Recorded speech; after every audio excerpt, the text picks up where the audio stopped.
टिकजुको ओह्रालो चाहिँ लाइफमा फर्स्ट टाइम है। हुन चाहिँ म यो गेजिङकै हो, तर पनि टिकजुको ओह्रालो चाहिँ कहिले पनि हेरेको छुइनँ है। एकदमै धेरै डर लाग्छ, तर आज फर्स्ट टाइम चाहिँ म ट्राई गर्दैछु है। यो बाटो एकदमै धेरै डर लागिरहेको छ, किनभने तपाईँको एकदमै ओह्रालो पर्छ नि त। यो चाहिँ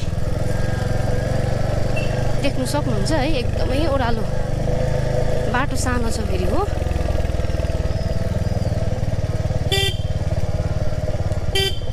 यस्तो टेन्सन लाग्छ मलाई यहाँनिर है, यस्तो टेन्सन।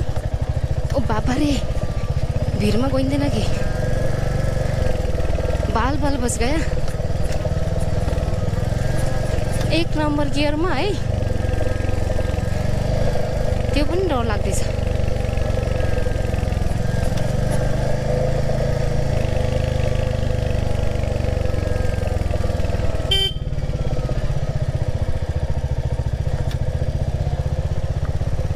यस्तो गाडी आइदिन्छ नि त फुत्तै हो, किनभने चाहिँ वान वे भए चाहिँ अलिक डर लाग्दैन थियो होला कि। तर चाहिँ के भन्छ, बोथ साइड हो नि त, उधोबाट पनि आउँछ अन्त उभोबाट पनि आउनु पर्ने हुँदाखेरि चाहिँ एकदमै डर लागेको अवस्था। पनि यो बाटो चाहिँ म कुद्दिनँ थिएँ कि, अप पर्छ अनि अपमा चाहिँ के हुन्छ भने मेन प्रब्लम चाहिँ मेरो चाहिँ खुट्टाले भेट्दैन रोक्दाखेरि है, उकालो र ओह्रालोमा चाहिँ। अनि त्यो नभेट्दाखेरि चाहिँ अलिकति साह्रो पर्छ भनेर सधैँ डराइरहन्थेँ। तर आज चाहिँ डर के आगे जिते भनेर चाहिँ हिँड्दैछु है।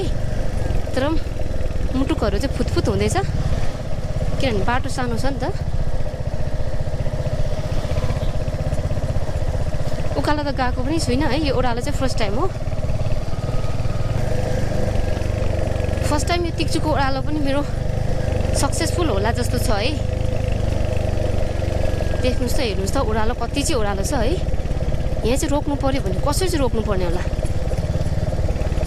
सिधै तल गेजिङ पुगिन्छ यहाँ लड्यो भने चाहिँ।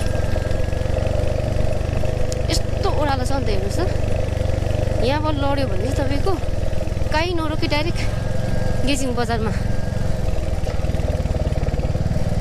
अब चाहिँ म गेजिङ बजार पुग्नु लागेको है। यहाँ तपाईँको साक्यौँ जाने रोडमा आइसकेको छु।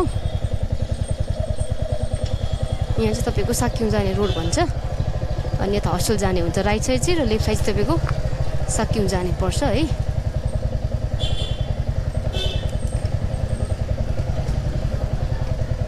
एकदमै साह्रो छ, एकदमै साह्रो देख्नु सक्नुहुन्छ है। फर्स्ट टाइम यो ओह्रालो पनि मेरो सक्सेस भयो है। एकदमै धेरै डर लाग्दै थियो, तर पनि फाइनल म आइसकेको छु। र आज गेजिङमा चाहिँ हाट डे यानि कि सन्डे थियो है, त्यही भएर चाहिँ हाट लागिरहेको अवस्था। यो रहेको छ हाम्रो गेजिङ बजार है। गेजिङ बजार यसलाई नै भनिन्छ। I am belong from here भन्दा पनि हुन्छ है, म यहाँबाट बिलोङ गर्छु भन्दा पनि हुन्छ।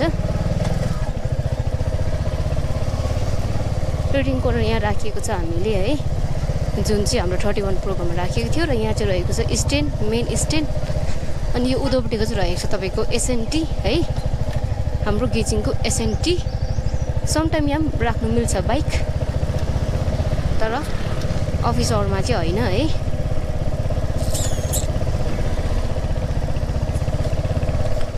अब भने चाहिँ गेजिङ बजार पनि काटिएर है रुम तरफ लाग्दै गरेको।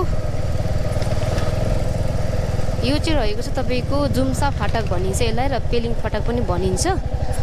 यो तपाईँको राइट गयो भने चाहिँ पेलिङ देन्ताम जाने गर्छ, र तपाईँको लेफ्ट भएर म गएँ है।